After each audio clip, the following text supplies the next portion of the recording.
పార్వతీదేవి. పరమేశ్వరుడు చూశాడు, కన్నులో మూసుకుని ఆలోచిస్తూ. ఆ పార్వతీదేవి చెయ్యి పట్టుకుని, కాత్యాయని ఎక్కడికి వెళ్తున్నావు అన్నాడు. ఆమె కంగారు పడిపోతా, అబ్బే ఎక్కడికి లేదు స్వామి, అలా చల్లగాలికి అంది. చల్లగాలికి వెళ్తున్నావో వేడిగాలికి వెళ్తున్నావో తెలుసుకోలేనంత అమాయకుణ్ణి కాదు నేను. ఈ భక్తులంతా నన్ను మాత్రమే ప్రార్థిస్తున్నారు, నిన్ను పిలవలేదు తలవలేదనేగా నీ బాధ. అయినా నా శరీరంలో అర్ధ భాగానివైనటువంటి నీకు మాత్రం ఇవి చల్లవా ఏమిటి? ఆ భక్తులు నన్ను ప్రార్థిస్తేనేమి నిన్ను ప్రార్థిస్తేనేమి, నన్ను ప్రార్థించినా నాలో సగం నీవు కాబట్టి ఇవి నీకు కూడా చల్లుతాయి. కాబట్టి నా మాట విని మారు మాట్లాడకుండా నా పక్కనే కూర్చో. నా మాట కాదని అవతలకు వెళ్ళావో పలు చిక్కుల్లో పడదు, జాగ్రత్త, చాలా కష్టాలు అనుభవిస్తావు, జాగ్రత్తగా ఇక్కడే కూర్చో అన్నాడు. పార్వతీదేవి అంటుంది, అయ్యో లేదు స్వామి, మీరు చెప్పిన తర్వాత నేను ఎక్కడికి వెళ్తాను, మీ పక్కనే కూర్చుంటాను అని పక్కనే కూర్చొని పార్వతి.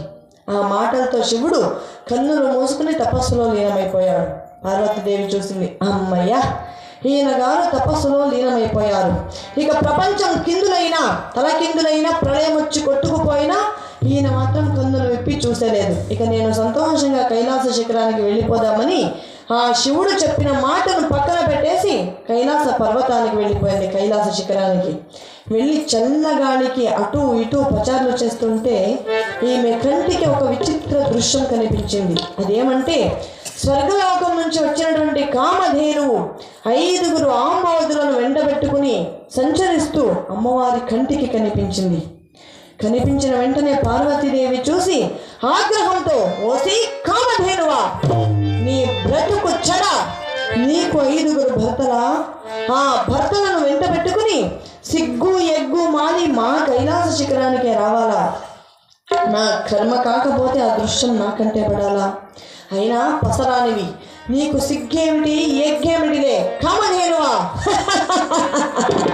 నీకు సిగ్గేమిటి ఎగ్గేమిటిలే అని పక్కపక్కమని నవ్వుతూ ఆ కామధేనువుని పిలిచి నోటికొచ్చినట్లంతా తిట్టి 4 మొటిక్కాయలు కొట్టి నవ్విందంట పార్వతీదేవి.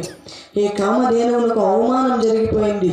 ఆ పార్వతిని చూసి ఆగ్రహంతో, పార్వతి మూర్ఖురాలా, నా భర్తల సమక్షంలో నన్నే తిట్టి అవమానం చేస్తావా? జగన్మాతను నాకేం లేని నీకు మహా గర్వముగా ఉన్నది. ఇదిగో పార్వతి, నన్ను తిట్టినందుకు నీవు